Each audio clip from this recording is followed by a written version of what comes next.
मेरे प्यारे बच्चे गुड मॉर्निंग।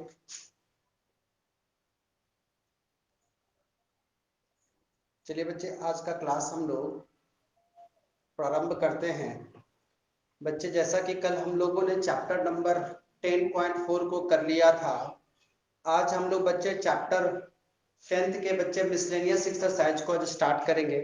बच्चे, जितने अब तक कंसेप्ट थे वेक्टर के हम लोगों ने उसको कर रखा है। आज मेरे बच्चे उसको आगे बढ़ाते हुए इस चैप्टर के मेरे बच्चे अंतिम अध्याय को देखेंगे। ठीक है बच्चा, एक्सरसाइज 10th का मिसलेनियस। मेरे बच्चे एक्सरसाइज 10th का मिसलेनियस। ठीक है बच्चा। अब देखिए बच्चा, अगर आप पहला क्वेश्चन पढ़े मेरे बच्चे, अगर पहला क्वेश्चन पढ़े, अगर आप ध्यान से मेरे बच्चे पढ़ते जाए और आप इसको करते जाए, कम से कम मेरे बच्चे बुक का क्वेश्चन पढ़ना जरूरी है। पढ़ते रहिए, उसको समझते रहिए कि क्वेश्चन ने आपसे क्या कहा है। बच्चा देखिए क्वेश्चन क्या कहता है। एक्स बाई तल में, बच्चा 2 डायमेंशन की बात कर रहा है। एक्स बाई, दो ही तल है। एक्स बाई तल में एक्स के धनात्मक दिशा के साथ वामवर्त दिशा में 30 डिग्री का कोण बनाया जाए। कि बच्चा वामवर्त दिशा जो होता है ना, वो एंटी क्लॉकवाइज होता है। जो वामवर्त दिशा होता है मेरे बच्चे, वो एंटी क्लॉकवाइज होता है। यानी आपसे ये कहा गया है कि एंटी क्लॉकवाइज आप 30 डिग्री का कोण बनाए। तो मेरे बच्चे सबसे पहले बनाते हैं, जैसे कि एक्स बाई, एक एक्सिस है मेरे बच्चे, ये एक्स एक्सिस है और ये वाई एक्सिस है। ये एक्स एक्सिस है और ये मेरे प्यारे बच्चे वाई एक्सिस है। और आपसे यहाँ ये कह रहा है, कि यहाँ पे वामवर्त दिशा में 30 डिग्री का कोण बनाया जाए। बच्चे देखिएगा, यहां से लेके अगर आप 30 डिग्री का कोण एंटी क्लॉकवाइज बनाए, यानी कि मान लीजिए बच्चा यहाँ से 30 डिग्री का कोण बनाइएगा, यहाँ ऐसे करके, और इसको मिला लीजिए आगे तक। ठीक है, तो यहाँ मेरे बच्चे कितने डिग्री का कोण बना? 30 डिग्री का। यहाँ मेरे बच्चे कितने डिग्री का कोण बन गया? 30 डिग्री का। तो आपसे यही कह रहा था एक्स दिशा में एंटी क्लॉकवाइज कोण बनाए। अच्छा, एंटी क्लॉकवाइज यानी घड़ी की विपरीत दिशा में कोण बनाए, आपसे ये कह रहा था। तो 30 डिग्री का कोण बना लिए मेरे बच्चे। कोण बनाने वाला मात्रक सदिश लिखिए, यानी जो कोण बना, तो कोण बनाए बच्चा, तो ये रेखा खींचे, ये रेखा खींचे। तो अब आपसे यही कह रहा है ना, कि इसका मात्रक सदिश याद करें। मान लीजिए बच्चा कि ये ओ है, इसको हम लोग ए कह लेते हैं, और यहां से मेरे बच्चे एक परपेंडिकुलर ले लेते हैं, वो क्या है? बी। अगर मेरे बच्चे ये 30 है, ये 90 है, तो ये कितना बचता है? ये 60 बचता है। ये मेरे बच्चे कितना बचता होगा? 60 बचता होगा। अगर आप लिखे तब भी ठीक है, नहीं भी लिखेंगे तब भी 60 कंसीडर किया जा सकता है। तो अब आपसे कह रहा है बच्चा कि ओ ए का मात्रक सदिश ज्ञात करें। ओ ए का मात्रक सदिश, तो सबसे पहले मेरे प्यारे बच्चे ओ ए का सबसे पहले तो सदिश ज्ञात करना पड़ेगा। ओ ए का मेरे बच्चे सबसे पहले तो सदिश ज्ञात करना पड़ेगा, यानी वेक्टर। जब वेक्टर निकलेगा तभी तो उसका बच्चे यूनिट वेक्टर निकाल सकते हैं। मात्रक सदिश का मतलब आपको यूनिट वेक्टर निकालने को कहा है। तो मेरे बच्चे ध्यान से देखिए, अगर हम ओ ए को देखें जरा बच्चे, कल भी लगता है कि कैसा क्वेश्चन हम लोगों ने डिस्कस किया था। बच्चा देखो, अगर हम चाहे तो इसे लंबा भी खींच सकते हैं, लेकिन हम चाह रहे हैं कि इसको शॉर्ट में ही कर दिया जाए, ज्यादा अच्छा है। बच्चा ओए, सबसे पहले मेरी बात सुनिए, अगर हम ओए की बात करेंगे बच्चा, ओए की बात करेंगे, देखो सबसे पहले ओ ए, ठीक है, यहाँ पे दो एक्सिस के साथ बना, एक तो ये एक्स एक्सिस के साथ बना था और ये वाई एक्सिस के साथ। तो मेरे बच्चे एक्स एक्सिस वाले को हम लोग आई कैप, मान लो कि यहाँ से यहाँ आई कैप के रूप में लिखेंगे, क्योंकि हमको वेक्टर के रूप में लिखना है। देखो बच्चा, हमने ओए को वेक्टर के रूप में लिखा है। और बाई एक्सिस, तो बाई एक्सिस के पैरेलल तो ये है, तो इसको जो बच्चा हम लोग जे कैप के रूप में लिखेंगे, बाई एक्सिस वाले को जे कैप के रूप में। और अगर जेड एक्सिस होता है तो उसको बच्चे के कैप के रूप में लिखते हैं, ये जो कि हम लोग जानते भी।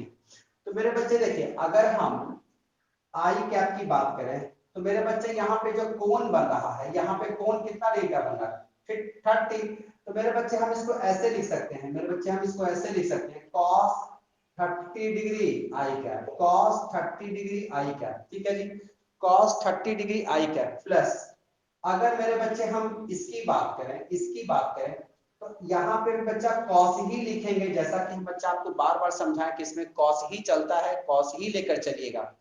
तो यहाँ पे 60 डिग्री, लेकिन अगर हम वेक्टर के रूप में लिखना चाहें तो यहाँ क्या लिखेगा, जे कैप, क्या लिखना चाहिए, जे कैप। तो cos 30 का मतलब कितना होता है, √3/2y, √3/2y, और cos 60 का मतलब 1/2 जे कैप, 1/2 जे कैप। तो OA वेक्टर का मान हो गया मेरे बच्चे, OA वेक्टर का मान हो गया। अब देखिए अगर आप इसका यूनिट वेक्टर निकालते तो मेरे बच्चे कैसे निकालते, देखिए अगर आप इसका यूनिट वेक्टर निकालते तो कैसे निकालते, OA vector upon OA vector का मैग्नीट्यूड। तो मेरे बच्चे देखो OA वेक्टर तो आप निकाल दिए, और अब आपको क्या निकालना है, इसका मैग्नीट्यूड। तो अगर आप मेरे प्यारे प्यारे बच्चे, अगर आप इसका मैग्नीट्यूड निकालेंगे, अगर आप इसका मैग्नीट्यूड निकालेंगे तो क्या होगा, √3/2 का स्क्वायर प्लस 1/2 का स्क्वायर, यही होगा, यही होगा कि नहीं बताओ। तो √3 का मतलब 3/4 प्लस 1/2 का मतलब, एक मिनट, हाँ जी 1, ये 1 क्या है मैं समझ नहीं पा, अच्छा इसका मैग्नीट्यूड बता रहा है, सही बात है, मैग्नीट्यूड 1 होगा, सही बात है बच्चा। 3/4 प्लस 1/4, तो दोनों को जोड़ोगे तो 4/4 होगा, ये कैलकुलेशन कट के 1, यानी इसका मैग्नीट्यूड का मान हो जाएगा 1। तो जब आप इसका मात्रक सदिश बनाओगे ना, इसका मान कितना बचा, तो √3/2i कैप प्लस 1/2 जे कैप, और ओए का मतलब कितना 1, तो बटा 1 लिखो या छोड़ दो, ओए बटा 1। तो बच्चा √3i, ये आपका आंसर हो जाएगा, प्लस 1/2 जे। यही मेरे बच्चे मात्रक सदिश पूछा था, यही मात्रक सदिश पूछा था, और यही आपका आंसर है, यही आपका मेरे बच्चे आंसर है। तो आप इसे मेरे प्यारे प्यारे बच्चे नोट कर लें, इसे नोट कर लें बच्चा, इसे नोट कर लें।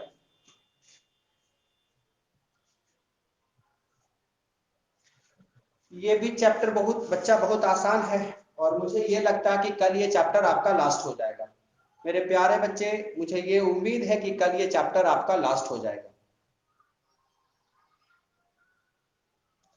मेरे सारे बच्चों से मेरा अनुरोध ये रहेगा कि बच्चा आप ढंग से पढ़ाई करें। अगर आप ये मान के चल रहे हैं कि बहुत जल्दी हम लोग ऑफलाइन में मिल जाएंगे और क्लासेस कंटिन्यू चलेगी, तो फिलहाल ऐसे स्थिति बनती हुई तो नहीं दिख रही है। तो मुझे ये उम्मीद है बच्चा कि लॉकडाउन में आपके लिए ऑनलाइन एक बेहतर प्लेटफॉर्म है जिसको प्रोवाइड करवा रहे हैं हम लोग। तो मुझे ये उम्मीद है मेरे बच्चे कि आप लोग इस परिस्थिति को समझें और ऑनलाइन स्टडी को बच्चा गंभीरता के साथ करें। बच्चे ऑनलाइन स्टडी को गंभीरता के साथ करें। ऐसा नहीं बच्चा कि 12th तो पास कर ही जाइएगा, उसमें कोई डाउट नहीं, लेकिन बच्चा अगर नॉलेज ही ना आए तो ऐसे पास करने का क्या मतलब। बच्चा 12th पढ़िएगा और कुछ आता वाता है नहीं, तो बच्चा ऐसे पास करने का भी कोई मतलब है नहीं। तो मेरे सारे बच्चों से अनुरोध है कि वो स्टडी को अच्छे से करेंगे। चलिए मेरे बच्चे, मुझे उम्मीद है कि आप लोगों ने इसे नोट कर लिया होगा। अब मैं इसे मिटाता हूँ, ठीक है जी। देखिए बच्चा क्वेश्चन नंबर 2 को देखिए मेरे बच्चे, क्वेश्चन नंबर 2 को देखिए। इसे चाहते बच्चा तो एक और मेथड से बनाते, लेकिन थोड़ा सा लंबा हो जाता और लगा कि सेकंड नंबर डन। कुछ बच्चा नहीं कह रहा था, मिटा लिए बच्चा। देखो सेकंड नंबर देखो जरा बच्चा, सेकंड नंबर एक बच्चे ने तो बना लिया है। अब बच्चा ये कहता है P और Q को मिलाने वाले सदिश के अदिश घटक यानी स्केलर क्वांटिटी के बारे में बताओ, और उसके मैग्नीट्यूड के बारे में भी बताओ।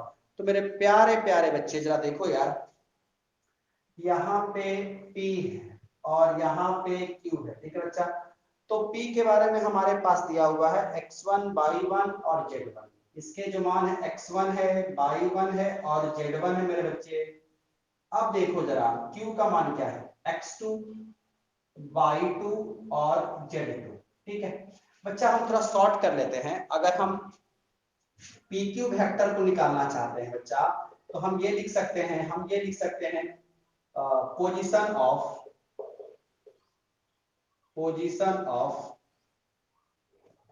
पोजीशन वेक्टर ऑफ किसका, Q minus position vector of P।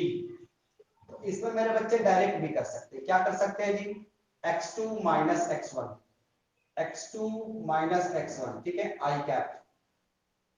और नहीं तो मेरे बच्चे हम ऐसे भी कर सकते थे, OP ठीक है, तो x1 i cap, y1 j cap, z1 k cap, फिर OQ, तो उसमें क्या करते हैं x2 i cap, y2 j cap, z2 k cap, उस पर PQ करते हैं तो यहाँ पर क्या लिखते हैं OQ माइनस OP, ऐसे कर भी सकते बच्चा, ऐसे भी कर सकते। तो देखो जरा हम जो कर रहे हैं वही समझा दे रहे हैं। फिर मेरे बच्चे क्या है y2 minus y1 j cap plus z2 minus z1 k cap.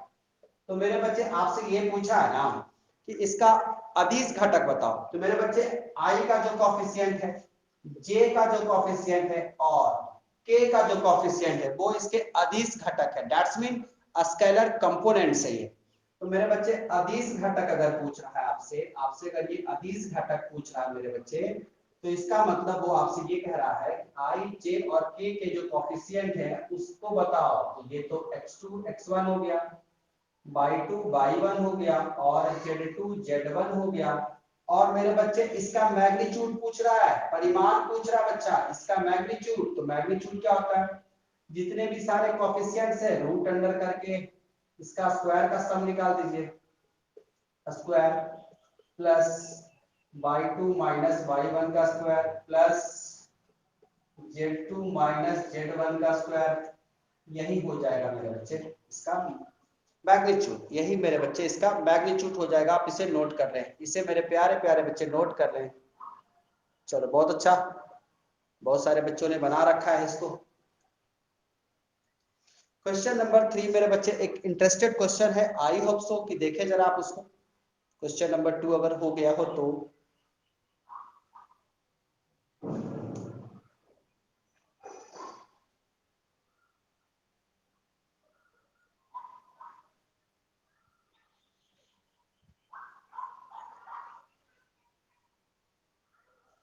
परसों से बच्चा 3D स्टार्ट हो जाएगा आपका, कल आपका वेक्टर का लास्ट हो जाएगा मेरे बच्चे। तो इसीलिए सारे बच्चों से रोज बच्चा आपको हमेशा याद दिलाते हैं मेरे बच्चे की स्टडी रेगुलर बेसिस पे होनी चाहिए बच्चा, स्टडी रेगुलर बेसिस पे होनी चाहिए। ओके बाबू, डन कर लिया। चलो बच्चे क्वेश्चन नंबर 3 देखो मेरे प्यारे प्यारे बच्चे, क्वेश्चन नंबर 3 देखो। क्वेश्चन नंबर 3 देखो बच्चा, कम से कम एक बार क्वेश्चन तो पढ़िए। देखिए बच्चा हमसे क्या कह रहा है, सबसे पहले कह रहा लड़की पश्चिम दिशा की ओर जा रही है। सबसे पहले बच्चे इस प्रश्न को बनाने से पहले आप डायरेक्शन के बारे में जानें, डायरेक्शन कंसीडर कैसे किया जाता है। देखो बच्चा, अब देखो डायरेक्शन कैसे कंसीडर किया जाता है, पहले आप इस बात को समझना, पहले आप इस बात को समझना। देखो बच्चा,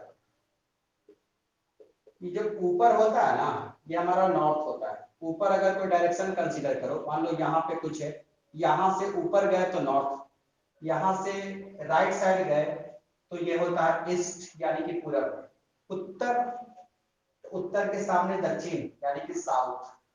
ठीक बच्चा, इधर बोल रहे हैं पूरब, तो पूरब के सामने पश्चिमी, दैट्स क्या बेस्ट, दैट्स क्या बेस्ट। अगर ऐसे प्रश्नों में कहे कि कहीं से कोई उत्तर की ओर चले, दक्षिण की ओर चले, पश्चिम की ओर चले, किसी भी डायरेक्शन में चले, तो आपको कहां से चलवाना है, यहाँ से। बच्चा समझो तो मूल बिंदु से चलवाना है। तो आपसे ये कह रहा है ना कि एक लड़की पश्चिम दिशा में 4 किलोमीटर चलती है, ध्यान सुनिए। एक लड़की है जो यहाँ से चलना शुरू की और पश्चिम दिशा तो ये है, तो यहाँ बच्चा यहाँ तक आई है, 4 किलोमीटर आई। 4 किलोमीटर बच्चा जो कंसीडर होगा वो माइनस में कंसीडर नहीं होगा, हालांकि वो माइनस में कंसीडर नहीं होगा बच्चा, जीरो के जो इस तरफ आएगा वो माइनस में कंसीडर। तो समझो कि ये 4 किलोमीटर जो आ रही है वो माइनस में कंसीडर होगा। ठीक है बच्चा, -4 किलोमीटर ऐसे लिख सकते हैं। अब देखो फिर क्या कहता है, फिर क्या कहता है बच्चा कि इसके पश्चात वह उत्तर से 30 डिग्री पूरब दिशा में 3 किलोमीटर चलती है। अब यहाँ पर रुक गई, अब रुक गई तो उत्तर, उत्तर किधर है, ऊपर, यानी इधर चली गई, और यहाँ से 30 डिग्री इधर चली गई, यानी मेरे बच्चे नॉर्थ, तो यहाँ पे देखो अगर यहाँ से नॉर्थ की बात करो तो नॉर्थ यहाँ से ये होगा, तो यहाँ से ये 30 डिग्री ऐसे मुड़ी, ये 30 डिग्री ऐसे मुड़ी और यहाँ तक आई थी, और यहाँ से ये आगे बढ़ गई इसी तरह, यानी कि यहाँ से 30 डिग्री ऐसे मुड़ी और यहाँ से इस तरफ बढ़ गई। और कितना बढ़ी, और बढ़ी तो बढ़ी कितना, 3 किलोमीटर चली। और यहाँ से मेरे बच्चे यहाँ तक जो आई है ना वो 3 किलोमीटर आई। कितना आई है मेरे बच्चे? 3 किलोमीटर। तो वो यहाँ पहुंची हुई, यहाँ पहुंच गई। तो अब आपसे ये कहता है मेरे बच्चे, अब आपसे ये कहता है, अगर आप इसको मान लो 0 है, ये ए है और ये बी है, ऐसे करके मान सकते हो 0 ए बी। अब ये कहता है किसके पश्चात, हाँ, और वो रुक जाती है, यानी यहाँ पे आकर वो रुक जाती है। प्रस्थान के प्रारंभिक बिंदु से लड़की का विस्थापन ज्ञात करिए। प्रस्थान के प्रारंभिक बिंदु, दैट्स मीन क्या सर? WH नहीं है, WHN,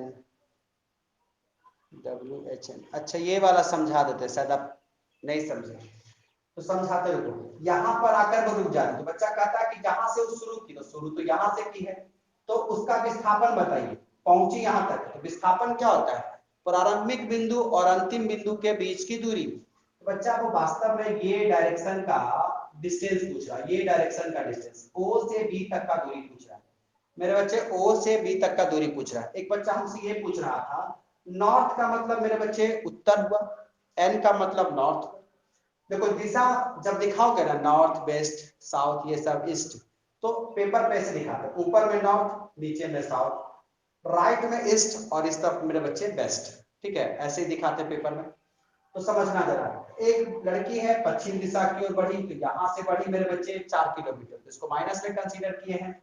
फिर यहाँ से उत्तर की ओर मुड़ी, तो उत्तर तो सामने है, और यहाँ से 30 डिग्री इधर चली, तो 30 डिग्री चली, 30 डिग्री चली और 3 किलोमीटर चली, तो यहाँ से जो दूरी हुआ वो 3 किलोमीटर, यहाँ पहुंच गई बी के पास। अब कहता है कि जहां से चली थी ओ से और बी तक के बीच की दूरी, तो ये दूरी निकालने के लिए मेरे बच्चे साधारण सी भाषा में समझो, आपको ये चाहिए ओ ए चाहिए और ए बी चाहिए, तभी तो ये डिस्टेंस निकल पाएगा। देखो यहाँ पे ये डिस्टेंस निकालने के लिए मेरे बच्चे ओ ए का दूरी चाहिए और ए बी का दूरी चाहिए।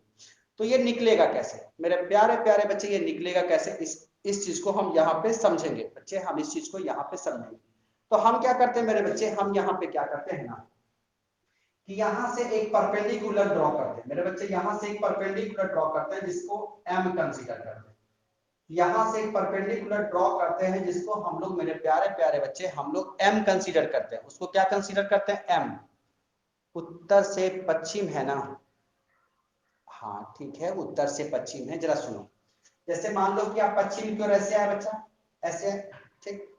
अब यहाँ पे आके आप रुक गए, यहाँ पे आप आकर रुक गए और आपको उत्तर की ओर, उत्तर की ओर आप, यानी कि जब सर आपका इधर है, लेकिन उत्तर की ओर मुड़ गए, यानी आप मुंडी किधर कर लिए? ऊपर, इधर कर लिए, लेकिन सीधे नहीं गए, सीधे नहीं गए आप, यहाँ से उत्तर की ओर से, उत्तर की ओर से यहाँ सीधे नहीं गए, यहाँ से 30 डिग्री इधर खिसके, मतलब यहाँ से उत्तर की ओर 30 डिग्री, यानी कह रहा कि आप ऐसे चले गए, इधर चले गए, इधर चले गए, ये जो दूरी गए ना उत्तर से 30 डिग्री दूर गया, ये जो डिस्टेंस है उत्तर से 30 डिग्री दूर, यानी 30 डिग्री कहने का मतलब आप किस डायरेक्शन में गए? यहाँ से ऐसे चले गए, तिरछा चले गए, तिरछा, इसी को बोल रहा है। उत्तर की ओर मुड़ के, तो उत्तर की ओर चले नहीं, उत्तर से मुड़े, जैसे कि मान लो बच्चा हम ऐसे खड़े हैं, मेरे साथ ये पूरा है, ठीक है, और हम कह ले उत्तर की ओर मुड़े, तो हम ऐसे मुड़े हो, ऐसे मुड़े, लेकिन हम ऐसे नहीं गए मेरे बच्चे, हम ऐसे नहीं गए, हम कैसे गए? ऐसे चले गए, तिरछा,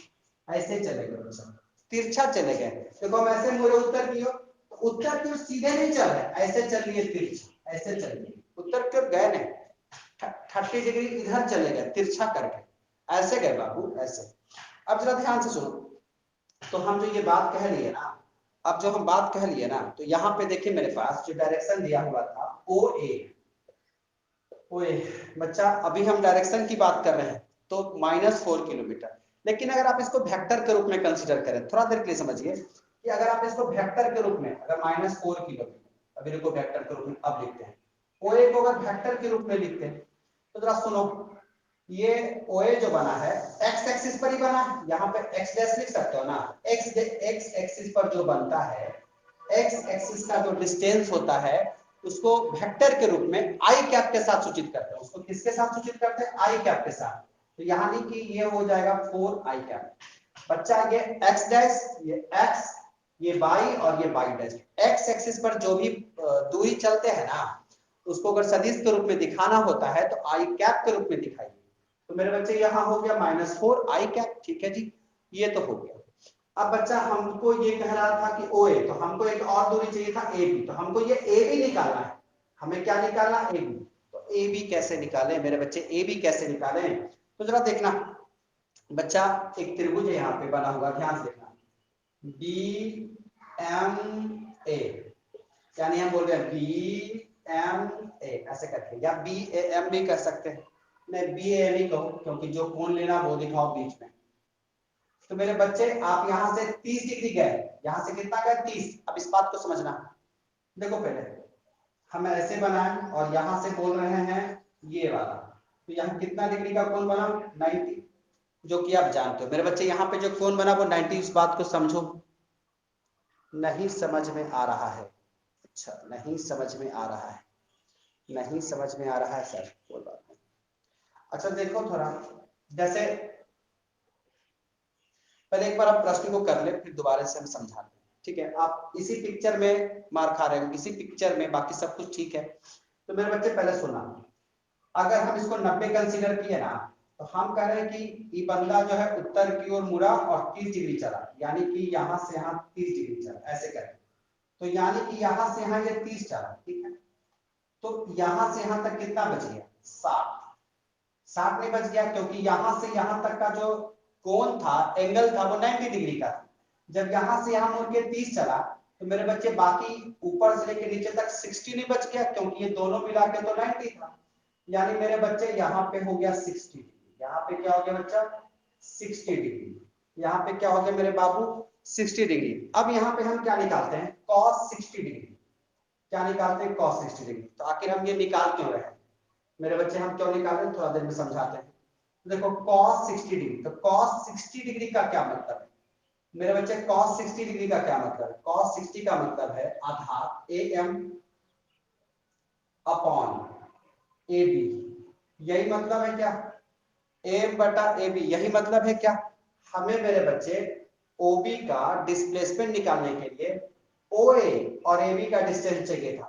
तो OA का तो पता है वो -4, तो हमको AB का चाहिए, तो AB यहाँ पे देखो आ गया cos 60 रखने से। cos 60 का मान मेरे बच्चे कितना 1/2 am, मेरे बच्चे am नहीं पता है, am नहीं पता है, am मेरे बच्चे नहीं पता है, ठीक है जी। और AB तो पता है ना, AB तो पता है ना, AB कितना 3। तो मेरे बच्चे am का मान क्या हो जाएगा, am का मान क्या हो जाएगा बच्चा, am का मान हो जाएगा 3/2।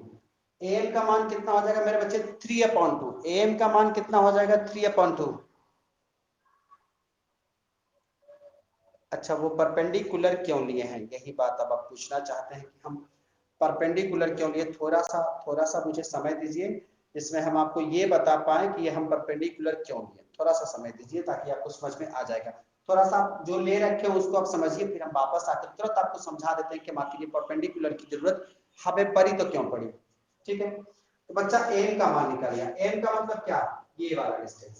एम का मतलब क्या, ये वाला डिस्टेंस, यानी कि ये वाला जो मान है वो 3/2 है, वो 3/2 है मेरे बच्चे, 3/2 है, ठीक है? हम समझा दे रहे हैं, घबराइएगा नहीं। इस क्वेश्चन को बच्चा समझाए बिना हम आगे बढ़ेंगे नहीं, अब परेशान मत हो। थोड़ा सा अगर चैलेंजिंग है तो देखते हैं उसको, कोई बात नहीं। अब देखो मेरे बच्चे, हम क्या करते हैं ना, उसके बाद मेरे बच्चे थोड़ा सा इधर बना दे रहे हैं, इधर बना दे रहे हैं, दिख ही रहा होगा, देख ले थोड़ा सा, दिख रहा है, हाँ दिख रहा है। तो मेरे बच्चे थोड़ा सा देखना, अगर हम यहाँ पे sin 60 किए, अब हम sin 60 क्यों कर रहे हैं मेरे बच्चे, sin 60 ये हम क्यों कर रहे हैं, ध्यान से सुनना, sin 60।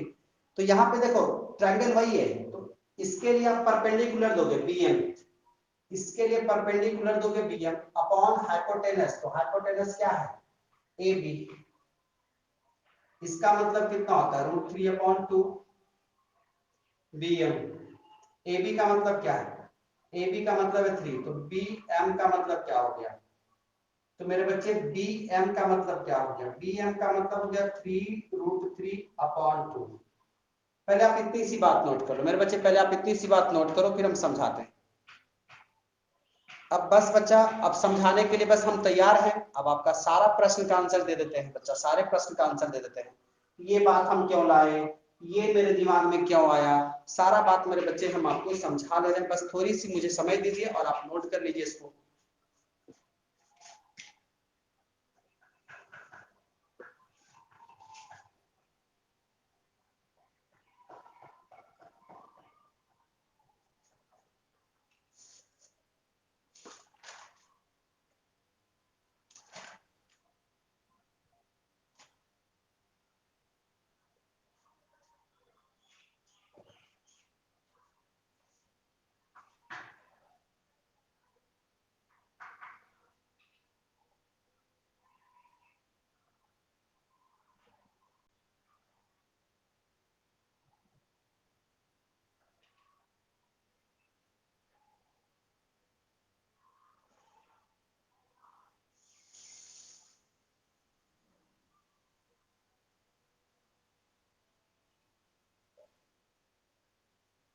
हो जाए बच्चा कहिएगा, और इसके बाद बच्चा हम आपको थोड़ा सा और एक्सप्लेन करेंगे, इसको थोड़ा और एक्सप्लेन करेंगे, घबराइए मत।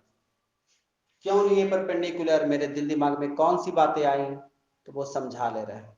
हो गया बच्चा, चलो इतनी बात आप नोट कर लिए। बच्चा क्वेश्चन कम से कम एक बार पढ़ लो आप, बच्चा क्वेश्चन कम से कम आप एक बार मेरे कहने पे एक बार और पढ़ लो। बच्चे एक बार कम से कम क्वेश्चन को पढ़ें आप। उसके बाद मेरे बच्चे हम इस पे फिर से दोबारा से चर्चा करेंगे। जो क्वेश्चन कहा है हमसे, जो बातें कही गई हैं, वो हम फिर से दोहरा लेते हैं मेरे बच्चे, हम फिर से दोहरा लेते हैं। देखो जरा बच्चा, देखो जरा जो समझाना चाह रहे हैं। आई होप सो कि सारे बच्चे ने नोट कर लिया। बच्चा हमसे कहा गया कि लड़की क्या करती है कि 4 किलोमीटर जो है पश्चिम की ओर आती है, सही बात है। यहां से उत्तर की ओर, उत्तर की ओर चली नहीं, उत्तर से 30 डिग्री घूम गई, उत्तर की ओर मुंह किया और 30 डिग्री घूम गई, यानी ये तिरछा चली गई इधर। अब यहां पहुंच गई बी के पास, तो कहता है कि ओ से बी का डिस्टेंस ज्ञात करें।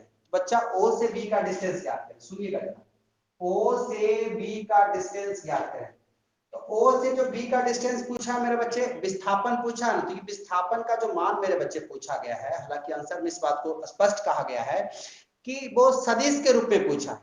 वो किस रूप में पूछा बच्चा, सदिश के रूप में पूछा। जरा सुनना, तो जब सदिश के रूप में निकालेंगे ना, तो देखो कैसे निकालेंगे। ओ ए यानी पहले ओ से ए तक चला, वो डिस्टेंस चाहिए इसको। ओ से ए तक चला, वो डिस्टेंस सदिश के रूप में रहा है, इसलिए ऊपर एरो मार्क्स दे रहे हैं, ठीक है।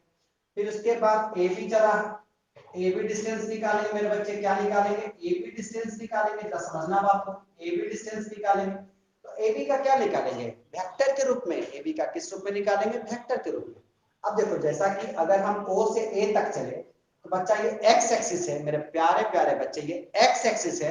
एक्स एक्सिस होने के कारण इसको हम वेक्टर के रूप में कंसीडर किए, तो -4 आएगी, पक्की बात, -4 आएगी। लेकिन मेरे बाबू, मेरे बच्चे, अब जब आप इसको इस तरह से तिरछा किए, इस तरह से तिरछा किए, तो ना तो ये एक्स एक्सिस की बात है, ना वाई एक्सिस की बात है। एक्सिस, एक्स एक्सिस और वाई एक्सिस तो तिरछा में है नहीं। तो अब बच्चा अगर हम इसको वेक्टर के रूप में लिखेंगे मेरे प्यारे बाबू, अगर हम इसको वेक्टर के रूप में लिखेंगे, डिस्टेंस तो 3 पता है, डिस्टेंस 3 पता है, वो उसके लिए कोई दिक्कत नहीं। लेकिन मेरे बच्चे वेक्टर के रूप में लिखने में दिक्कत हो रहा था मेरे प्यारे प्यारे बच्चे। इसको हम वेक्टर के रूप में लिखने में दिक्कत महसूस हो रहा था मुझे। तो अब इसको वेक्टर के रूप में लिखने के लिए क्या करें, तो हमने क्या किया मेरे बच्चे, हमने क्या किया, ये जो डिस्टेंस है ना, ये जो डिस्टेंस है, यहां से एक परपेंडिकुलर ड्रॉ किया। अब आपके दिमाग में आएगा कि परपेंडिकुलर फिर क्यों ड्रॉ किया, अब समझा। तो ये जो बिंदु हो गई मेरे भाई, मेरे ये जो बिंदु हो गई ना, देखो किसके किसके मिलने से, एक्स एक्सिस यहाँ वाला और ये वाई एक्सिस यहाँ वाला, इन दोनों के मिलने से बना, इन दोनों के मिलने से बना, इन दोनों के मिलने से बना। मेरी बात सुनना, इन दोनों के मिलने से बना है यहाँ पर ये वेक्टर ए बी वेक्टर जो बनेगा ना, वो इन दोनों के मिलने से बनेगा। इन दोनों के मिलने से कहने का मतलब क्या, तो बच्चा देखो हम जो बात कहने वाले हैं कि ओबी वेक्टर का मान निकालना, तो ओबी के लिए सबसे पहले हम ओए निकालेंगे। तो ओए का मतलब मेरे बच्चे -4i पता है, -4i क्या पता है। लेकिन ए बी का कैसे निकाले, ए बी का कैसे निकाले, तो ए बी का मेरे बच्चे ये वाला वेक्टर, सुनना, ये वाला वेक्टर एम वेक्टर, अब प्लस देखो ये एक्स एक्सिस का है और एक वाई एक्सिस का है। एक एक्सिस एक्स एक्सिस का है, एक्स एक्सिस का चाहिए और ये वाई एक्सिस का है। ये दोनों को जब जोड़ेंगे ना, ये दोनों को जब जोड़ेंगे ना तो ए बी वेक्टर हमको आएगा त्रिभुज के नियम से। बच्चा त्रिभुज के नियम में हम बताया था ना, त्रिभुज के नियम बताया था ना, अगर ए बी है तो इन दोनों का सम ए बी के बराबर होगा। तो ए एम और यहाँ पे क्या हो जाएगा एम बी, यहाँ पे एम बी। तो मेरे बच्चे ए एम और एम बी का मान निकाल लिए। देखो ए एम का मान निकाल लिए हैं और एम बी यानी कि बी एम का मान निकाल लिए। इसी को मेरे बच्चे वहां वेक्टर के रूप में रख देंगे। तो वेक्टर के रूप में कैसे रखोगे, ए एम एक्स एक्सिस की बात है तो इसको 3/2i के रूप में लिखेंगे और बी एम तो बच्चा ये बाई एक्सिस का बात है तो इसको क्या बोलता है जे कैप के रूप में लिखेंगे। मेरे बच्चे ऊपर हम मिटा दे रहे हैं, ऊपर हम मिटा दे रहे हैं, थोड़ा सा ध्यान से सुनना। तो अभी उसको लिखना नहीं है, अभी उसको लिखना नहीं है। सबसे पहले हम लिखेंगे A B, A B vector. A B vector के रूप में लिखना है तो कैसे लिखेंगे, A M vector plus M B vector M M, ठीक है, ए से एम गया, एम से बी क्यू, ठीक है बच्चा। यहां से ऐसे है, यहां से ऐसे, ठीक है, और फिर यहां से ऐसे जा रहा था तो हम त्रिभुज बताया था। देखो ये डायरेक्शन गया और यहां से अपोजिट डायरेक्शन है, इसका जो योग होता है इसके और इसके बराबर होता है। तो एम का मतलब, एम का मतलब कितना 3/2। तो 3/2 लेकिन वेक्टर के रूप में है, एक्स एक्सिस है i cap plus M b, m b, m b ये बाई बाई है, बाई एक्सिस वाला के लिए आप क्या दोगे, बाई एक्सिस वाले के लिए आप क्या दोगे, जे कैप नहीं दोगे क्या, ठीक है यही दे रहा है। अब बच्चा ध्यान से सुनना, अब ध्यान से सुनना। तो सबसे पहले ओबी वेक्टर हमको निकालना था, ओबी वेक्टर निकालना था तो क्या हो गया ओ ए प्लस ए बी। देखो जरा, देखो मेरे प्यारे प्यारे बच्चे, ओ ए का मतलब कितना -4 आई, -4 आई कैप, ए बी का मतलब 3/2 आई कैप 3√3/2 जे कैप, ठीक है जी, ये हो गया। अब बस कुछ नहीं करना बच्चा, आप कुछ नहीं करना, जोड़ घटाव करके लिखो। जैसे आई वाले का कैलकुलेशन आई वाले के साथ करो, दो लघुत्तम लोगे, -8 में से 3 जाएगा तो -5/2 आई कैप हो जाएगा और ये तो जैसे वैसे ही रह जाएगा। तो बस बच्चा यही पूछ रहा है, यही पूछ रहा था ओबी वेक्टर का मान, डिस्प्लेसमेंट पूछ रहा था। तो ये जो विस्थापन पूछा ना बाबू, ये जो विस्थापन पूछा था ना वो वेक्टर के रूप में कह रहा था, तो इसलिए वेक्टर के रूप में इतना करना पड़ा। लिख लो इसे।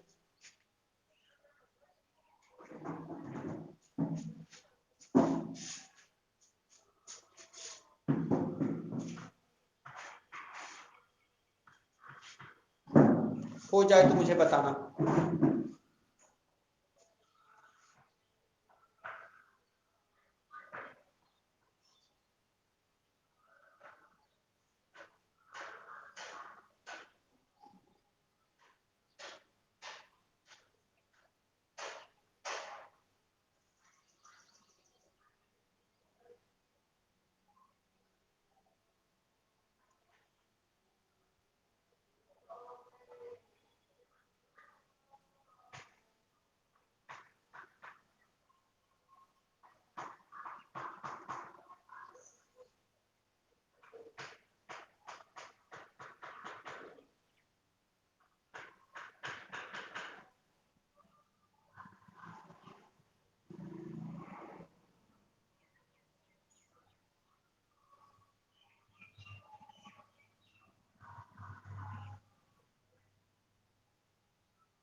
चलिए बच्चा आगे बढ़े।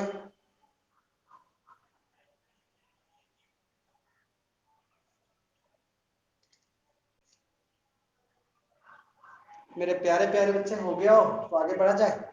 चलिए मिटा लेते बच्चा। चलिए प्यारे बच्चे,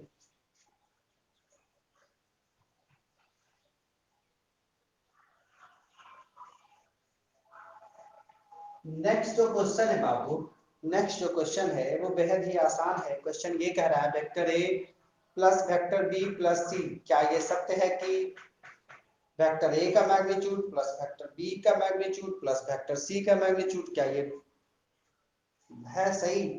देखिए मेरे बच्चे यहाँ पे ये प्रश्न कह रहा है ना कि vector a plus vector B plus c, इसके मैग्नीट्यूड की बात करी गई है। तो मेरे बच्चे इसके मैग्नीट्यूड की बात करी गई, तो मैग्नीट्यूड जो है बाबा, मैग्नीट्यूड देखो जैसे अगर आप इसको इस मैग्नीट्यूड कहो ना, अगर वेक्टर ए को वेक्टर ए से गुना करोगे ना तो वेक्टर ए जो है इसके मैग्नीट्यूड के होल स्क्वायर के रूप में लिखा जाएगा।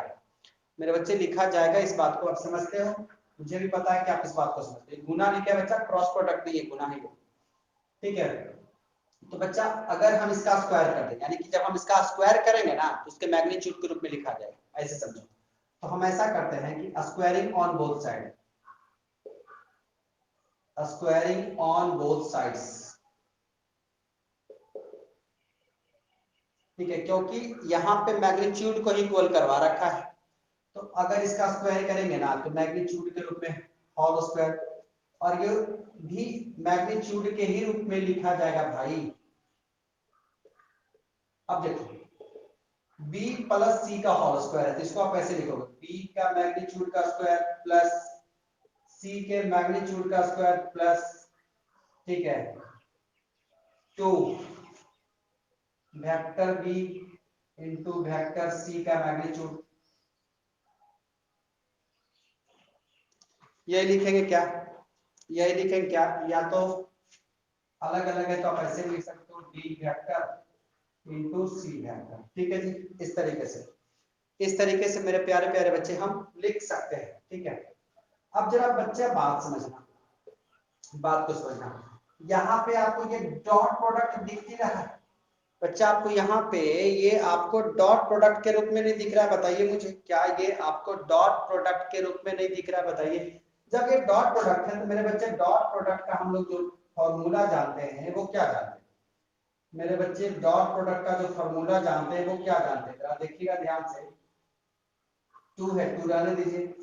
तो वेक्टर b का मैग्नीट्यूड इंटू वेक्टर c का मैग्नीट्यूड इंटू कॉस थीटा, ये b वेक्टर का c के साथ जो डॉट प्रोडक्ट है मेरे बच्चे उसका ये फॉर्मूला बन गया, उसका फॉर्मूला बन गया। अब जरा सुनना, अब सुनना। तो हमें जो साबित करने को बोला गया है मेरे बच्चे, हमें जो साबित करने को बोला गया है वो क्या बोला गया है? वो बोला गया है कि देखिए इसका मैग्नीट्यूड, ठीक है, इसका मैग्नीट्यूड और वेक्टर b का मैग्नीट्यूड और वेक्टर c के मैग्नीट्यूड ये दोनों आपस में बराबर है, ऐसे करके। तो मेरे बच्चे यहाँ स्क्वायर है, तो पक्का है कि अगर यहाँ स्क्वायर है तो यहाँ तो स्क्वायर नहीं दिखा रहा है, तो कहना ये चाहते हैं कि इन दोनों का भी होल स्क्वायर कर लें और इसका भी स्क्वायर है तो स्क्वायर स्क्वायर कट जाएगा तो यही बच जाएगा। तो अब इसके लिए हमको जो कहानी बनेगी ना वो यहीं से बनेगी। तो क्या, अगर हम थीटा का मान, अगर मेरे बच्चे थीटा का मान हम ऐसा कंसीडर कर लें, थीटा का मान हम ऐसा कंसीडर कर लें जिसमें कॉस का मान जो है कितना हो जाए, 1 हो जाए। कॉस का मान कितना आ जाए, 1। तो अगर मेरे बच्चे थीटा का मान हम 0 डिग्री कंसीडर कर लें, थीटा का मान 0 डिग्री कंसीडर कर लें, तो ध्यान से देखिएगा वेक्टर ए के मैग्नीट्यूड का स्क्वायर, फिर वेक्टर बी के मैग्नीट्यूड का स्क्वायर प्लस वेक्टर सी के मैग्नीट्यूड का स्क्वायर प्लस 2 वेक्टर बी का मैग्नीट्यूड वेक्टर सी का मैग्नीट्यूड और इनटू मेरे बच्चे 1। तो अब आप गौर से देखो जरा, यहां से लेके यहां तक बच्चा अगर 1 से गुना करोगे तो कोई फर्क तो नहीं पड़ने वाला। तो आप इसको ऐसे भी लिख सकते हो कि vector B plus vector C के मैग्नीट्यूड का ये होल स्क्वायर का फॉर्मूला है। जरा देखो, और यहाँ पे क्या, वेक्टर ए का मैग्नीट्यूड का होल स्क्वायर। अब ये स्क्वायर से स्क्वायर मेरे बच्चे कैंसिल हो जाएगा, तो वेक्टर ए का मैग्नीट्यूड, वेक्टर ए का मैग्नीट्यूड वेक्टर बी के मैग्नीट्यूड प्लस वेक्टर सी के मैग्नीट्यूड के बताओ बराबर नहीं है क्या? यही तो प्रूव करने को बोल रहा था, यही तो प्रूव करने को बोल रहा था। तो हमसे ये कह रहा था, हमसे ये कह रहा था कि क्या ये सत्य है? तो हाँ भाई यह सत्य तो है, ये तो सत्य तो है। ये तभी संभव हुआ जब थीटा का मान कितना है, 0 डिग्री। तो हम लिख सकते हैं, हम लिख सकते हैं अतः, यानी हेंस वेक्टर ए बराबर vector B plus vector C. यह तभी संभव है, कब संभव है यही बता देते हैं। तभी संभव है जब थीटा का मान कितना हो गया बच्चा, जब थीटा का मान 0 डिग्री होगा तभी संभव है। ये इतनी सी बात भी लिख दो। हो सकता है क्वेश्चन में कभी ये पूछ ले कि थीटा का मान क्या रहा होगा, तो 0 डिग्री। तो इसे भी बच्चा हमने मेंशन करवा लिया, आप इसे नोट कर लो। क्वेश्चन नंबर 5 की ओर मेरे बच्चे मूव कर लेंगे जल्दी से।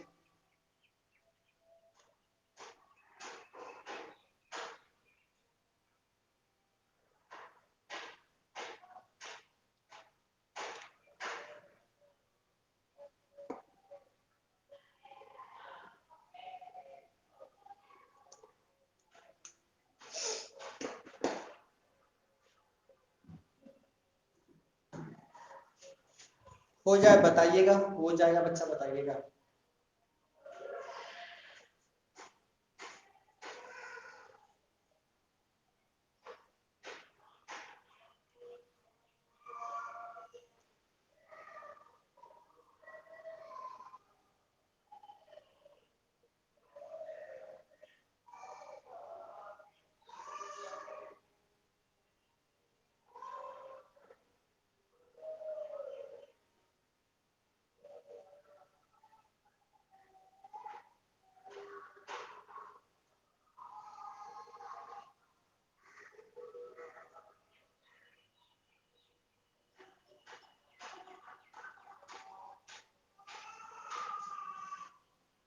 चलिए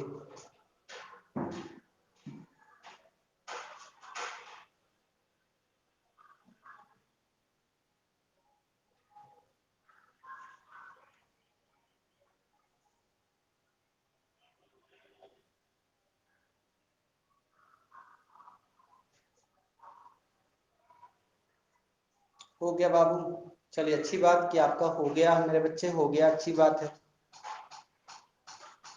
चलिए मिटा लेते हैं बच्चा। क्वेश्चन नंबर 5 आसान सा प्रश्न है। क्वेश्चन नंबर 5 मेरे बच्चे एक बेहद ही आसान सा क्वेश्चन है, देखिएगा। इसका नहीं हुआ होगा वो लिख लेंगे। क्वेश्चन नंबर 5 मेरे बच्चे देखिए जरा। आपसे ये कहा गया मेरे बच्चे, आपसे ये कहा गया है यहाँ कि x का वह मान ज्ञात करिए जो x इंटू आई कैप प्लस जे कैप प्लस के कैप, ठीक है, के कैप एक मात्रक सदिश है। यानी मेरे प्यारे प्यारे बच्चे आपसे ये कह रहा है ना, आपसे ये कह रहा है ना, वाह गुड, 5 नंबर डन कर लिए बच्चे। आपसे ये कह रहा है कि यूनिट वेक्टर है तो x का मान ज्ञात करिए। बच्चा आप जानते हैं कि यूनिट वेक्टर है तो यूनिट वेक्टर का मैग्नीट्यूड क्या होता है, 1। यूनिट वेक्टर है तो यूनिट वेक्टर का मैग्नीट्यूड क्या होता है, 1। तो यानी कहना ये चाहते हैं कि इसका जो मैग्नीट्यूड होगा ना उसका मान कितना होगा, 1। अब मेरे बच्चे x है, रहने दो। अगर आप इसका मैग्नीट्यूड, क्योंकि मैग्नीट्यूड ही नहीं हो, इसको निकालोगे तो क्या करोगे, रूट अंडर आई का कोफिशिएंट 1 का स्क्वायर, जे का कोफिशिएंट 1 का स्क्वायर और के का भी 1 का स्क्वायर, तो यहाँ 1 हो गया। x ये कितना हो गया, √3 बराबर 1। x बराबर 1 बटा कितना हो गया, √3। x का ही तो मान पूछा था, x का ही तो मान पूछा था, 1/√3। बच्चा ये आपका आंसर हो गया, आप इसे नोट कर लें।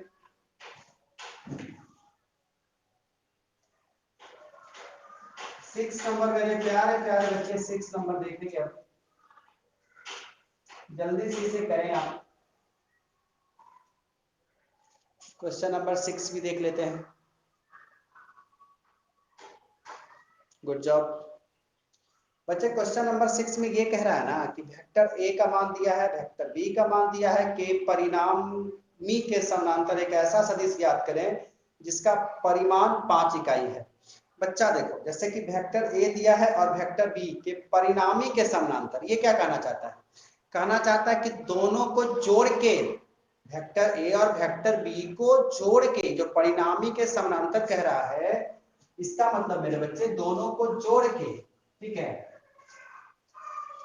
जब यहाँ समानांतर की बात होती है मेरे बच्चे, तो वो चीज यहाँ संरेख भी हो जाता है। संरेख हो जाएगा तो एक लाइन में आ जाएगा। समानांतर कह रहा है तो जो समानांतर की प्रॉपर्टीज है वही तो संरेख का प्रॉपर्टी है। तो जब कह रहा है कि देखिए दो वेक्टर है, वेक्टर ए मान लो और इसी में वेक्टर बी भी ऐड हो गया, आगे जाके ऐसे जुड़ गया, तो कह रहा कि इसका परिणामी, इसका यानी इन दोनों को जोड़ के, अब ऐसा हम इसलिए कह रहे हैं बच्चा समानांतर को संरेख कह रहे हैं, समानांतर के रूप में कहा संरेख कर दिए। बच्चा जो समानांतर की प्रॉपर्टी है वही संरेख की प्रॉपर्टी है, तो देखिए वो करता क्या, उलझा रहा है आपको समानांतर कह के, समानांतर कह के, क्योंकि दोनों की प्रॉपर्टी तो सेम है। तो जब परिणामी निकालेंगे तो अब देखो यहाँ से यहाँ तक की टोटल लंबाई कितनी हो गई, ये कहना चाहता है। तो मेरे बच्चे वेक्टर ए और वेक्टर बी का सबसे पहले मान लिख लेंगे, लेकिन जब वेक्टर ए का परिणामी वेक्टर बी के साथ करवा रहा है तो इसको कहना ये चाहता है कि दोनों रेखा, दोनों सदिश आपस में ऐड हो गए, ठीक है। तो जब दोनों सदिश आपस में ऐड हो जाएंगे बच्चा तो हम ऐड करके ही लिख दे रहे हैं 2i और वेक्टर बी का i, 2i और i 3i का। फिर उसके बाद मेरे बच्चे, फिर उसके बाद क्या होगा जरा सुना, 3j कैप में से -2j कैप चला जाएगा तो +j कैप बचेगा, +j कैप बचेगा। फिर उसके बाद मेरे बच्चे -k कैप है और +k कैप है, दोनों खत्म। तो इसका परिणामी सदिश यही हो जाएगा। और अब कहता है कि जो ये बना ना, इसकी दिशा में एक मात्रक सदिश ज्ञात करें। मात्रक सदिश यूनिट वेक्टर। अगर बच्चा आपसे हम ये कहें कि ए का यूनिट वेक्टर ज्ञात करो तो क्या करोगे, ए वेक्टर और इसका मैग्नीट्यूड, यही तो होता है मात्रक सदिश। अब मात्रक सदिश है जिसको ए कैप के रूप में लिखते हैं। तो मेरे बच्चे हमसे ये कह रहा है ना कि इसका मात्रक सदिश ज्ञात करें, इसका मात्रक सदिश ज्ञात करें। तो अब आप इसको ऐसे निकालो, ए वेक्टर प्लस बी की दिशा में, लिख देते हैं हिंदी में भी, की दिशा में मात्रक सदिश, यानी कि यूनिट वेक्टर मात्रक सदिश। तो मेरे प्यारे प्यारे बच्चे देखो, आप क्या करोगे ना, आप क्या करोगे ना, सबसे पहले तो आप इसका यूनिट वेक्टर, तो आप इसका वेक्टर ही लिखोगे और नीचे क्या लिखोगे, इसका मैग्नीट्यूड। क्या लिखोगे, इसका मैग्नीट्यूड। जरा देखो इन दोनों का सम कितना है, 3i cap plus j cap, और जब इसका मैग्नीट्यूड निकालोगे ना तो 3 का स्क्वायर और यहाँ 1 का स्क्वायर। तो मेरे बच्चे 3 और 1 का स्क्वायर क्या हो जाएगा, 9 और 1 10, कितना हो जाएगा 10।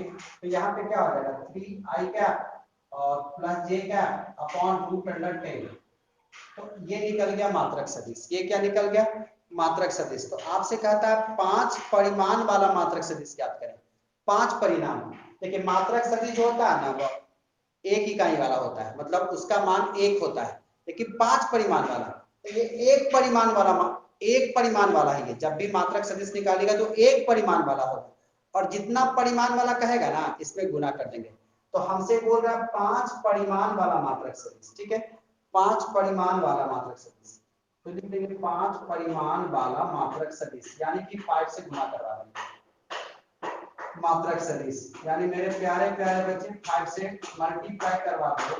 जब 5 से मल्टीप्लाई करवाओगे ना तो 15i और 5j हो जाएगा कैप। उसके बाद मेरे बच्चे √10, और यही आपका आंसर हो जाएगा। यही मेरे बच्चे आपका आंसर होगा।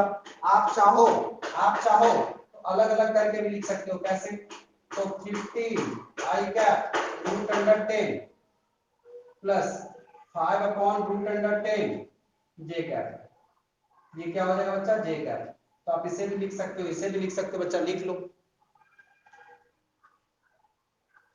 आप 7 की ओर चलेंगे मेरे प्यारे प्यारे बच्चे, 7 की ओर चलेंगे। 7 भी एक आसान क्वेश्चन है बच्चा, 7 भी एक आसान क्वेश्चन है, देखिएगा जरा।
चलिए मेरे बच्चे, शायद हो गया आपका, शायद हो गया होगा बाबू।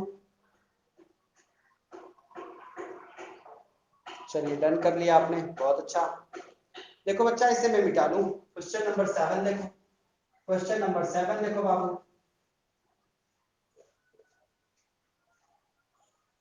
क्वेश्चन नंबर, मेरे प्यारे प्यारे बच्चे देखिए 7। अब जरा 7 को देखिए बच्चा, यहाँ पे वेक्टर ए का मान दिया हुआ है, वेक्टर बी का भी मान दिया हुआ है, वेक्टर सी का भी मान दिया हुआ है। अब कहता है 2a vector minus B vector plus 3c vector के समानांतर एक मात्रक सदिश ज्ञात करें। तो मेरे प्यारे बच्चे, आप a vector b vector c vector लिख लेंगे। हम डायरेक्ट काम करते हैं। जैसे 2a वेक्टर, ठीक है, माइनस बी वेक्टर और प्लस 3c वेक्टर। तो बच्चा हम क्या करते हैं ना, डायरेक्ट मान लिखते हैं 2a वेक्टर, यानी कि a वेक्टर को 2 से गुना करवा लेते हैं। i j और k है बच्चा, तो यहाँ पे क्या होगा, 2i कैप 2j कैप और प्लस 2k कैप, यही होगा कि नहीं बताओ मुझे। और b कैप का मतलब क्या है, तो b कैप मेरे बच्चे जरा ध्यान से देखना, यहाँ माइनस लिखा हुआ है, ठीक है। तो जो बी कैप, जो वेक्टर बी है ना, उसमें जो प्लस वाला होगा वो तो माइनस में, और जो माइनस वाला होगा वो प्लस में, चिन्ह चेंज करके लिखना। तो लिखा हुआ है प्लस 2i, तो बच्चा वो माइनस में 2i हो जाएगा। फिर माइनस जे है वो प्लस जे हो जाएगा, और प्लस 3k है तो ये माइनस 3k हो जाएगा। तो ये वेक्टर बी वाला भी लिख दिया, plus plus 3c vector, 3c vector, तो वेक्टर सी को 3 से गुना करके लिखो, 3i वेक्टर माइनस 3 दुना 3 इंटू 2 6j फैक्टर, और प्लस इसको भी तो 3 से गुना करना होगा ना, 3k factor plus 3k factor. अब बच्चा बस इसको कैलकुलेट करके लिख लो, 2i से 2i को का खात्मा हो गया, 3i बच गया, और 2j है, और यहाँ कितना है 3j है, और माइनस चला गया तो माइनस 3j बच गया। 2k, देखिए ये 3k माइनस में और ये प्लस में कट गया तो प्लस 2k हो गया। तो मेरे बच्चे इसका मान निकल गया, ये वाले का, ठीक। अब हमसे ये कह रहा है ना कि इसके समानांतर मात्रक सदिश ज्ञात करें। अब मात्रक सदिश मेरे बच्चे पता है, देखिए 2a vector minus b vector plus 3c vector के समानांतर मात्रक सदिश, समानांतर लैंग्वेज पर मत जाइएगा। तो मात्रक सदिश कैसे निकालते हैं मेरे बच्चे, यूनिट वेक्टर। सबसे पहले जो वेक्टर के रूप में दिया है वो लिखिए, वो लिखिए, और नीचे मेरे बच्चे क्या करेंगे, इसका मैग्नीट्यूड, नीचे क्या करेंगे, इसका मैग्नीट्यूड। तो बच्चा मैग्नीट्यूड आप ऐसे भी लिख सकते हो, 3i cap 3j cap plus 2k cap. अब आगे भी कर सकते हैं, क्या कर सकते हैं, तो 3i cap minus 3j cap plus 2k cap. अब बच्चा देखो, रूट अंडर 3 का स्क्वायर माइनस 3 का स्क्वायर प्लस 2 का स्क्वायर। तो मेरे बच्चे देखो कितना, 9 9 18 4 22। तो आप ऐसे भी लिख सकते हो 3i रूट अंडर 22, ठीक है। आप अलग अलग करके भी लिख सकते हो, minus 3j root under 22 upon में plus 2k cap upon root under 22। और यही मेरे प्यारे बच्चे आपका आंसर हो जाएगा, यही आपका आंसर हो जाएगा। आप इसे भी नोट कर लें मेरे प्यारे प्यारे बच्चे, आप इसे भी नोट कर लें। अब 8 नंबर क्वेश्चन की ओर मूव करेंगे बच्चा, 8 नंबर क्वेश्चन की ओर मूव करेंगे।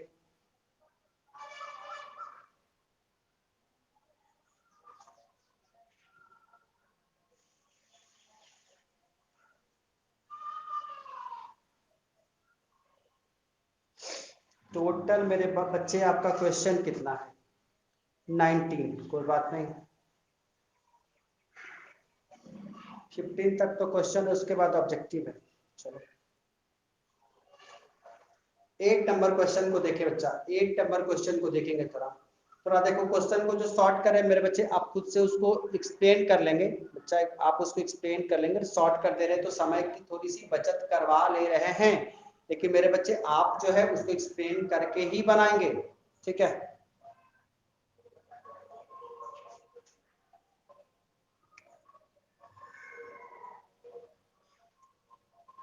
चलो बच्चा, शायद ये आप कर चुके, शायद आपने ये कर लिया होगा मेरे बच्चे, शायद आपने ये कर लिया होगा। मिटा दिया जाए मेरे बच्चे। क्वेश्चन नंबर 8 क्या कहता है पता है? दर्शाइए कि बिंदु एक, हाँ हेलो कह के क्या कर रहे हैं आप? बदमाशी शुरू हो गई। देखिए बच्चा, हाँ जी, उलझा देते हैं आप लोग बैच में भी, ऑनलाइन क्लास को उलझा लेते हैं। वेक्टर ए, वेक्टर बी और वेक्टर सी संरेख है। बी द्वारा एसी को विभाजित करने वाला अनुपात, बी वाला, बी बी द्वारा, बच्चा एसी कोई बिंदु है जिसको बी विभाजित कर रहा है, तो आपसे इसका रेशियो भी सर पूछा है इसने। देखो भी क्या कहा, करा बच्चा, कह ये रहा है हमसे एक नंबर ए बी सी का मान दिया हुआ है, बी द्वारा एसी को विभाजित करने वाला बिंदु, बी द्वारा एसी को विभाजित कर रहा है। मेरे बच्चे ध्यान से सुनना, ये बी हो गया, ये बी सॉरी, ये ए हो गया, ये सी है और ये बी है। तो कहता ये है बच्चा कि बी जो है इन दोनों को विभाजित कर रहा है, बी मेरे बच्चे इन दोनों को क्या कर रहा है? विभाजित कर रहा है। जरा ध्यान से देखिएगा, तो ए का मान कितना है बच्चा? ए का मान कितना है? 1 -2 और -1, 1 -2 और -1, ठीक है, ए का मान है। फिर 502, बी का मान मेरे बच्चे, बी का मान 50 और -2 है, 50 और -2। सी का जो मान है मेरे बच्चे वो कितना? 11, 3 और 7, 11 है, 3 है और ये क्या बच्चा? 7 है। यही है कि नहीं? यही है कि नहीं? अब कहता है, हाँ तो मेरे बच्चे अब देखो, अगर हम चाहें तो ए बी और सबसे पहले बी सी निकालें। संरेख के लिए हम आपको बताए थे, क्या पता है? ए बी प्लस अगर बी सी का मान मेरे बच्चे बराबर हो जाए, इसका मैग्नीट्यूड भी कर सकते हो आप, एसी के बराबर, तो समझो समझो कि वो संरेख है, ऐसे भी। लेकिन मेरे बच्चे यहाँ इस तरह से नहीं निकालेंगे। अब बोलो क्यों? बच्चा हमसे ये भी तो कह रहा है ना कि रेशियो भी बताओ। बच्चा रेशियो बताने के लिए थोड़ा सा भी आराम आराम से निकालेंगे। जैसे ए बी और बी सी का रेशियो भी तो पूछा कि किस अनुपात में विभाजित कर रहा है। बी जो है इन दोनों को विभाजित कर रहा है, तो पूछ रहा है कि किस अनुपात में, तो बताते हैं पहले। तो सबसे पहले मेरे प्यारे प्यारे बच्चे, हमको क्या निकालना चाहिए? ए बी, हमको ए बी निकालना चाहिए। तो हमको ये करना चाहिए कि पोजीशन वेक्टर ऑफ बी में से मेरे बच्चे position vector of A, position vector of B में से पोजीशन वेक्टर ऑफ ए, ऐसे भी कर सकते हो या ऐसे भी कर सकते हो, वो शॉर्ट पड़ता है थोड़ा, या आप ऐसे भी कर सकते हो कि ओ ए पोजीशन वेक्टर ही हुआ ये, जिसमें आप मान लो बच्चा कि ओ एक बिंदु है जहां से ये और ये ऐसे मिला हुआ होगा, ठीक है, सी को मिला के, तो ओ ए वेक्टर यानी सबको पोजीशन वेक्टर के रूप में लिख लो। I cap -2 j cap -8 k cap, O B vector 5 i cap, अब जीरो को तो छोड़ ही दो, -2 k कैप, उधर आ जाओ ओसी, तो ये क्या हो जाएगा? 11 i cap +3 j cap +7 k cap. यही नहीं हो जाएगा क्या? बताओ मेरे बच्चे, यही नहीं हो जाएगा क्या? बताइए जरा। अब जरा ध्यान दीजिए बच्चा, अब जरा ध्यान दीजिए, अगर हम ए बी की बात कर रहे हैं तो हम क्या निकालना चाहते हैं? ओ बी माइनस ओ ए, ठीक है, ओ बी माइनस ओ ए। तो बच्चा 5 में से ये आई जाएगा तो कितना होगा? 4i क्या। अब देखो जैसा कि ये माइनस है ओ ए वाला, तो यहाँ j तो है नहीं, तो +2j हो जाएगा से, और यहाँ -2 है, ये +8 है, तो +6 k कैप हो जाएगा। ए बी वेक्टर का मान आ गया जी, ए बी वेक्टर का मान आ गया। उसी तरीके से बीसी निकाल लो, बीसी वेक्टर निकाल लो, ओसी ओसी माइनस OB OC। अब बच्चा OC में से OB को घटाना, तो 11 में से 5 गया तो 6 आई। क्या डायरेक्ट मेरे बच्चे घटा दे रहे हैं, डायरेक्ट घटा दे रहे हैं। यहाँ J तो है नहीं, OB बाद में है, तो प्लस 3J कैप, और 7 है, ये +2 है तो प्लस 9K कैप हो जाएगा। ठीक है, तो मेरे बच्चे अगर जरा देखो AB और BC का अगर अनुपात निकालना हो तो क्या हम निकाल सकते हैं क्या? देखो दोनों को बटा मिल देते हैं। ठीक है, अनुपात निकालने के लिए बटा मिल देते हैं। AB का देखो ये वाला मान, तो पहले लिख लेना। अगर आप गौर से देखो तो सब में 2 कॉमन है, तो ले भी लेते हैं। यहाँ क्या बच गया? 2I कैप, J कैप और 3K कैप। ठीक, अगर मेरे बच्चे यहाँ पे देखो तो यहाँ से भी अगर आप चाहो तो 3 कॉमन ले सकते हो, तो यहाँ क्या होगा? 2I कैप, J कैप, और ये 9 में से 3 गया तो यहाँ 3K कैप। तो मेरे बच्चे ये तो कट रहा है ना, तो ये कट गया। तो अब देखो एक मान आ गया आपका AB वेक्टर बट्टा BC वेक्टर 2/3। इसका मतलब है कि 2/3 के अनुपात में ये विभाजित तो करता है, 2/3 के अनुपात विभाजित तो करता है। अगर आप BC को उधर लेके जाओगे ना, अगर आप BC को उधर लेके जाओगे मेरे बच्चे, तो 2/3 BC वेक्टर हो जाएगा। अब यहां से ये दिखा रहा है, अब यहां से ये दिखा रहा है, देखो यहीं से ये दिखा रहा है कि ये संरेख भी है, कॉलिनियर भी है। बोलो संरेख कैसे है? बच्चा आपको शुरुआत में हम पढ़ा दिया है कि वेक्टर A बराबर लैम्डा वेक्टर B। अगर ऐसा सिचुएशन रहता है तो हमने ये कहा था कि A वेक्टर B वेक्टर के पैरेलल, पहली बात बोले थे। और ये भी बोले थे कि vector A and vector B collinear भी है और संरेख भी है। ये जो कंडीशन है मेरे बच्चे वो दोनों के लिए, समानांतर के लिए भी है और संरेख के लिए भी है। तो बच्चा देखो एक वेक्टर, यहाँ कोई ना कोई कांस्टेंट और अगला वेक्टर, इसका मतलब है कि ये संरेख भी है, ये संरेख भी है। देखो समानांतर का भी यही रूल है और संरेख का भी यही रूल है। ठीक है, तो ये संरेख भी है। तो हम इसको लिख देते हैं बच्चा। पहले आप इतनी बात नोट कर लो, थोड़ा सा लिखना है तो उसको हम लिख लेते हैं। पहले आप इतनी सी बात नोट कर लो, जल्दी से कर लो बच्चा, जल्दी से कर लो, टाइम तो काफी करवा दिया आज आपने। कोई बात नहीं बच्चा, 9 भी देख लेंगे, जल्दी से करो। कल कोशिश रहेगा बच्चा कि ये खत्म हो जाए, कल मेरे बच्चे कोशिश रहेगा कि ये चैप्टर खत्म हो जाए। क्वेश्चन नंबर 9 तक देख लेंगे, बाकी के जो 9 क्वेश्चन बचे हैं वो कल हो जाएगा। क्वेश्चन नंबर 10 भी मेरे प्यारे बच्चे आसान है, क्वेश्चन नंबर 10 भी आसान है। चलो बच्चों ने तो कर लिया, मैं इसे मिटा दूं क्या?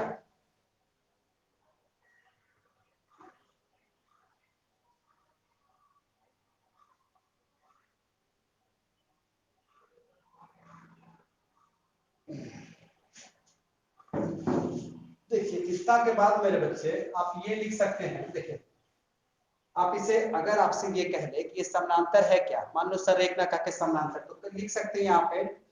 इसीलिए ये जो मान दिया है ना, AB समानांतर है BC के, अगर ऐसा है। अगर संरेख लिखना चाहते हैं तो देखिए एक लाइन और लिख दीजिए। संरेख तो है ही, ये भी संरेख भी है, लेकिन एक लाइन और लिख देते हैं इसमें। क्योंकि AB, देखिए AB और BC वेक्टर BC में कॉमन एक बिंदु है B, उभयनिष्ठ बिंदु,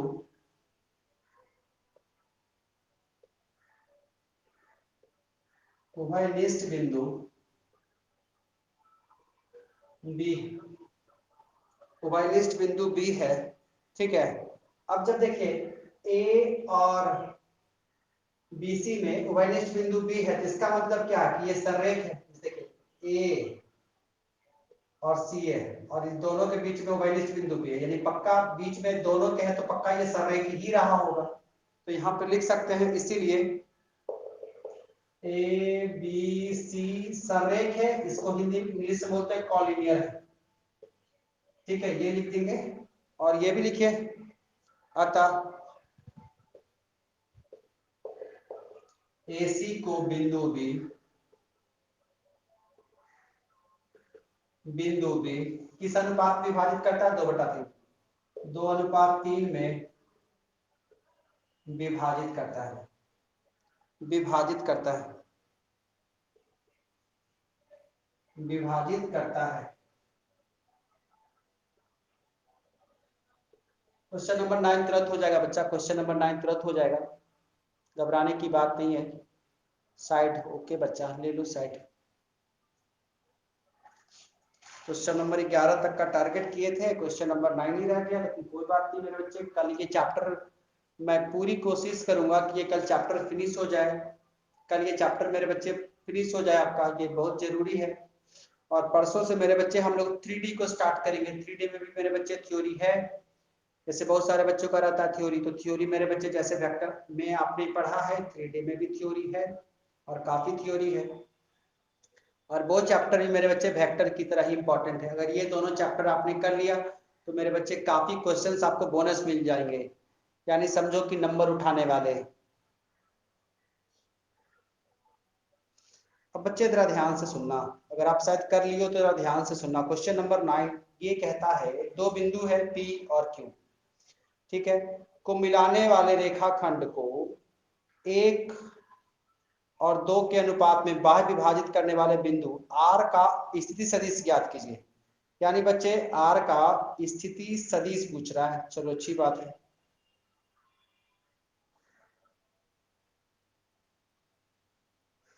हाँ, फिर कहता है ये भी दर्शाइए कि P रेखाखंड RQ का मध्य बिंदु है। चलो बच्चा देखो जरा, मेरे बच्चे आपने शायद ये नोट कर लिया होगा, मैं मिटा दूं इसे।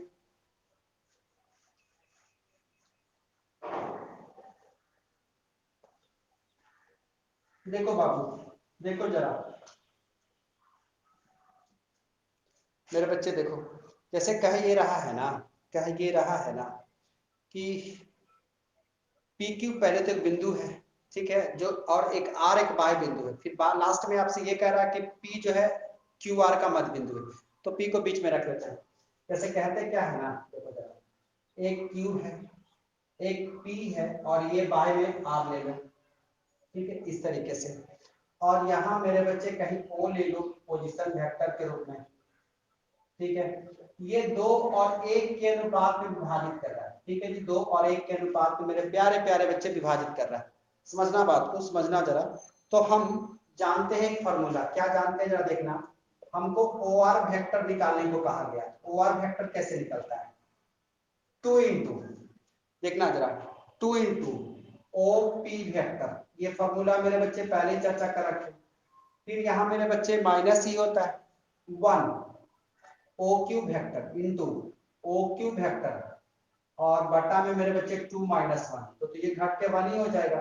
2 ओपी, बच्चा ओपी, अब ओपी का तो मान आपको दिया होगा, ओपी का मान आपको दिया होगा, ठीक है मेरे बच्चे, ओपी का मान है देखो 2a vector plus B vector, तो यहां लिख लेते हैं 2a vector plus B vector,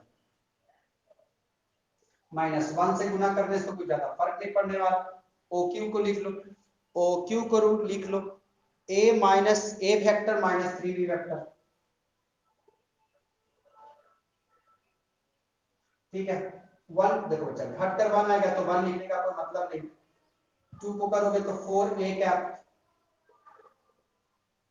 minus 1 vector plus 3b vector, 3a में से a के चला गया तो सॉरी 4a में से a के चला गया तो 3a वेक्टर और 2b और 3b तो 5b वेक्टर।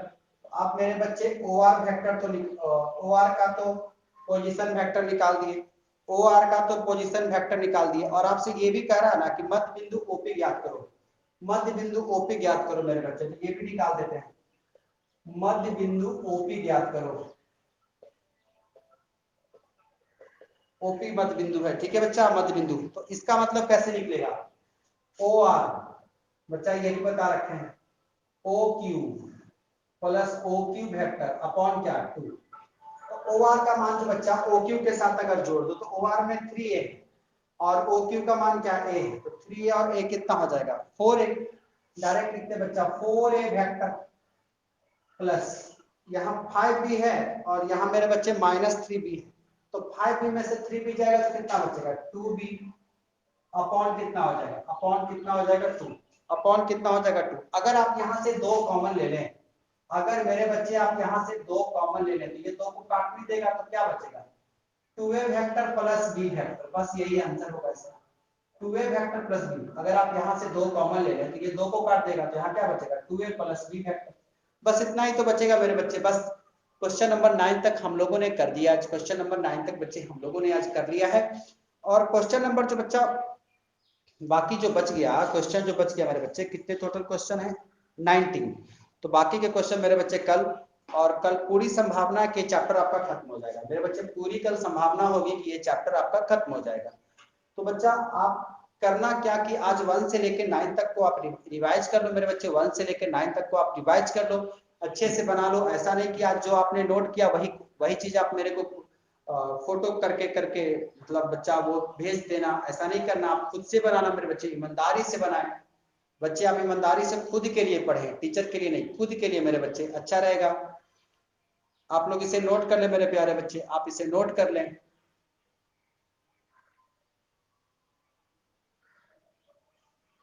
और बच्चे घर पे रह के अच्छे से पढ़ाई करें, अच्छे से प्लान करके पढ़ाई करें बच्चे, अपने लिए एक अच्छा सा बच्चा माहौल बनाएं अपने पढ़ाई के लिए, और अपने आप को व्यस्त रखें पढ़ाई में, ज्यादा अच्छा रहेगा।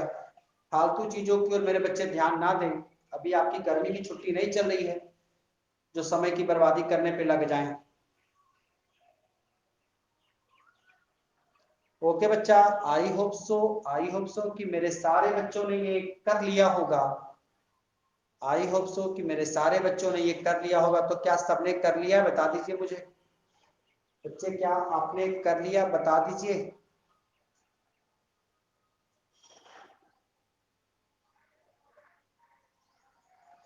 चलिए बच्चा, हाँ शायद हो गया बच्चा, शायद हो गया आप सब सभी लोग का।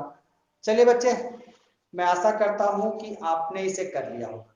तो मेरे बच्चे कल आपका अगला क्लास होगा, और कल वेक्टर के मिसलेनियस का मेरे बच्चे अंतिम क्लास होगा। तब तक के लिए मेरे बच्चे बाय, आराम से पढ़ें।